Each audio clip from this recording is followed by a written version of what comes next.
Hi everyone, Rukshan here, and I hope you're all doing well. Just coming on here to answer some questions that I've had put to me in my DMs about what happened at last Saturday's protests. In particular, my interaction with a certain group of people at the counter protest that was being held. So this was the pro-vaccine, pro-government, and pro-union and anti-racism protest that was being held in the city at the same time. Man, I'm working, man. Get the fuck out of here. Don't touch him. Isn't this the anti-racism rally? Anti-racism rally? Anti-racism? I'm media. I'm working. Don't tell me Nazi rights. Don't tell me election. Now, when I arrived there was maybe 150, 200 people there, and I was met by somewhat of a mob on the outskirts of the protest that did not want me there. They made it very clear that I was not welcome. They didn't allow me to do my job. They blocked access to me, and they got very aggressive in their tone, in their language, and also their demeanor.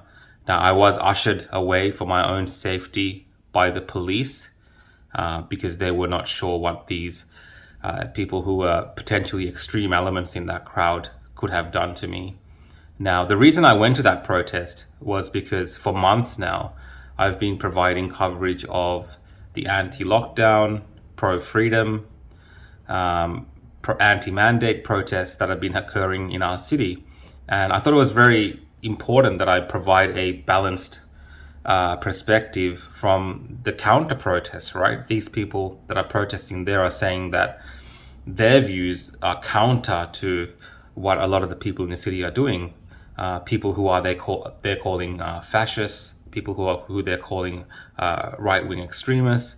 So I wanted to show what that counter message was, just to provide balance to my audience, which is, I think, important to do, right? That's what we should strive for. And, to be honest, I didn't think I would have been met in that manner, in that aggressive manner, because the very premise of this anti-racism and pro-vaccine protest was based on the fact that they're different to these pro-freedom protesters. They're a lot more civilized. They're a lot more, pro-government. They're a lot more pro-law enforcement, and pro-media, even pro-mainstream media. And they would not behave in that manner. I mean, this protest was actually endorsed by Samantha Rutnam from the Greens and Fiona Patten. So I thought I would be relatively safe to be able to do my work as independent media. But yeah, as you saw, what unfolded, which is that I was just met with this very aggressive, extreme element of that crowd. Now, I don't want to disparage everyone that was there, because those people don't represent the views of everyone that's there. I don't want to play that type of game that's played. But the people that I did encounter were not very inclusive, were not very welcoming, and were very disrespectful to the pursuits of independent media and, allowing voices to be heard. I don't think you're actually welcome here, mate. That's all right, man. I'm just doing media work, man.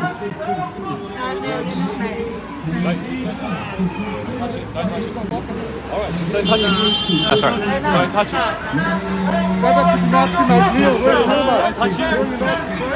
Don't touch him. Don't touch him. Can't touch him. Don't touch him. Not touching him? Don't touch him. Go fuck yourself. Don't touch him. You can swear whatever you want, but don't touch him. Now, I did mention a few times during that video that, hey, isn't this an anti-racism protest? And the reason that I mentioned that is because usually, anti-racism has a lot to do with inclusion, has a lot to do with diversity, has a lot to do with being open to different perspectives and different views and not judging people. But to see the manner in which they were behaving, it was hard for me to believe that, at least with those particular people, they understand these type of concepts, right? the way that they were behaving and the look in their eyes. I have seen that type of behavior and look in people's eyes before, and I know exactly where that stems from.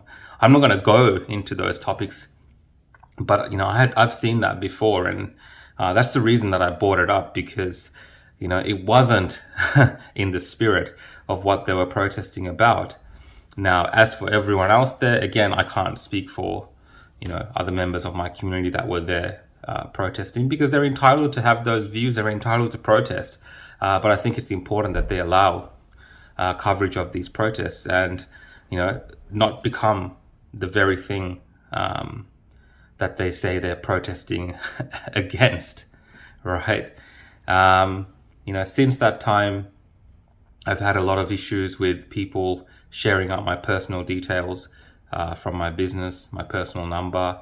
They've put it up on little banners and shared it out for people to ring me and bother me. I've had people try to associate me as being, friendly with certain elements like right-wing elements, or, I'm a white supremacist, or I'm a neo this, a neo that. And a lot of it stems from these groups manufacturing misinformation about me. They're allowing these other groups, which they say are right-wing or whatever it is, these accusations they're making about these other people, who are openly trolling me as well, saying that they photobombed me, saying that they're trolling these lefties and doing all this stuff. They're giving these people a voice as well by allowing them to spread this misinformation, and they're actually participating in it openly. Right? They have no problem in participating in misinformation if it suits their narrative and if it suits their agenda. And currently there's photos circulating of me participating in chats, for instance, with these people. That's all been photoshopped. None of it's real. And I'm just addressing it here because that's the level that it's gotten to, where a lot of this kind of fake misinformation is being spread by these groups. Now, if you watch my lives, I take photos with anyone that approaches me and asks me for a photo.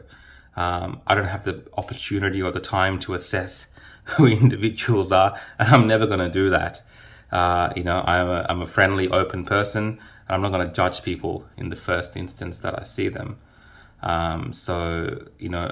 People photobombing me and all this kind of stuff, that's a possibility. But if you're going to take that as a method to assassinate someone's character and create all these fictional stories and tales because it suits your agenda, none of this is going to intimidate me from doing what I'm doing. I know who I am, and I'm not afraid as a person who's been through a lot of different things in my life, and a lot of these type of scenarios, and actually dealt with a lot of these extremist types in my life, that I would not be intimidated by these, somewhat ridiculous, foolish tactics that are being employed to try and diminish my character.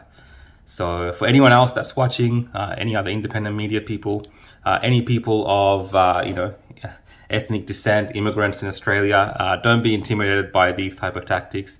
This is all about making us all agree with the same ideology, and that's not the way it should be. We should be able to express ourselves, have multiple viewpoints, have differences, but at the end of the day, respectfully engage in conversation, respectfully engage in dialogue, and be able to talk those things out, share different perspectives, and be civil with each other.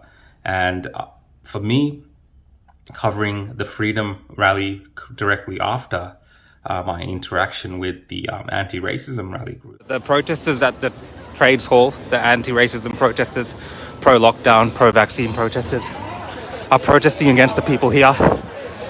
Those are there, you see, I can see the Polish flag, I see the Australian flag, the Eureka flag, I think a Dutch flag in the background. So already we have a bit more diversity, and they're claiming that these people here are right-wing extremists, and that's the reason they're protesting, to stop them.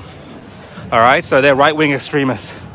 So these people who are not like that, who are inclusive, who allow everyone to have their views and opinions heard, who allow diversity stopped me from covering their rally. But right now, I'm gonna walk through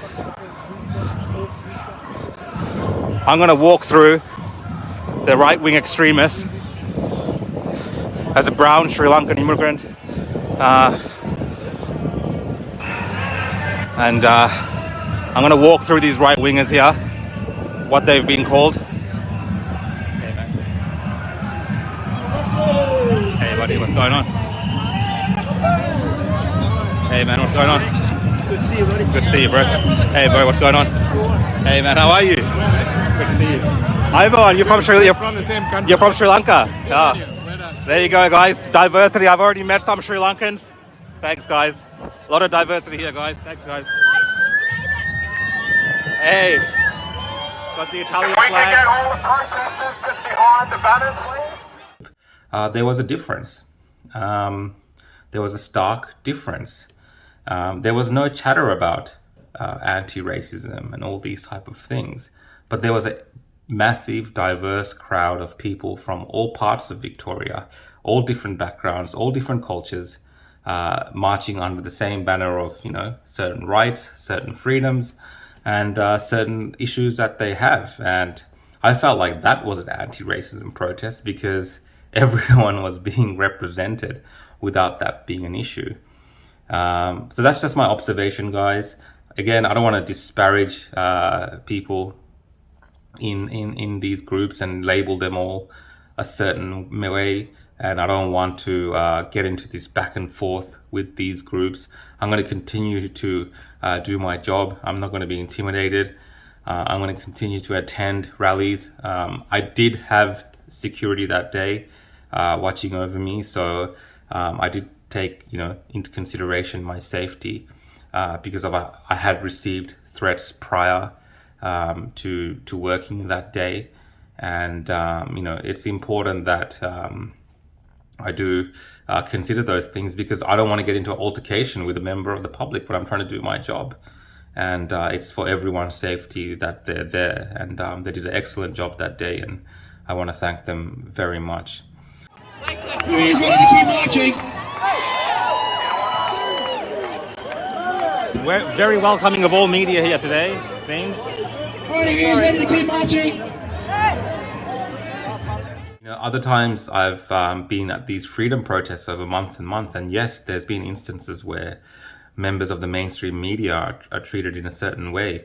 But a lot of the time I've seen people within those protest movements, step up and tell people to leave them alone, let them do their job. And most of all, I've seen the police come to their defense and allow them to keep working.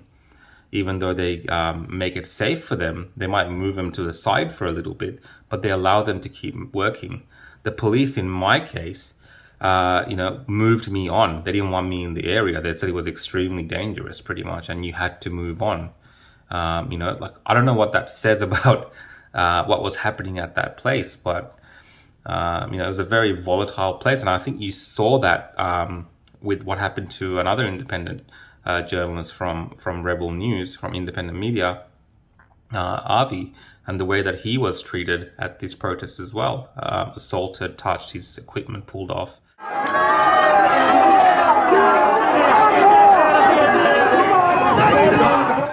And if that had happened to a Channel 9 reporter, Channel 10 reporter, as there was in the crowd at the Freedom Rally, a reporter from the mainstream media, if that had happened to them, right, can you imagine the commotion and the things that we would have seen and heard that night on the media about reporters and stuff being attacked? It's the same kind of thing. But the biggest issue here is that this protest is all about countering some of the extremism that they think exists at these freedom protests. And they're behaving in the same manner, and they're making excuses for the manner in which they're behaving. So I think it's very interesting. Again, I want to say I don't want to paint everyone with the same brush. It could be just those particular people that I encountered and the particular organizers and leaders of those movements. It might not be a reflection on everyone else that attends these things.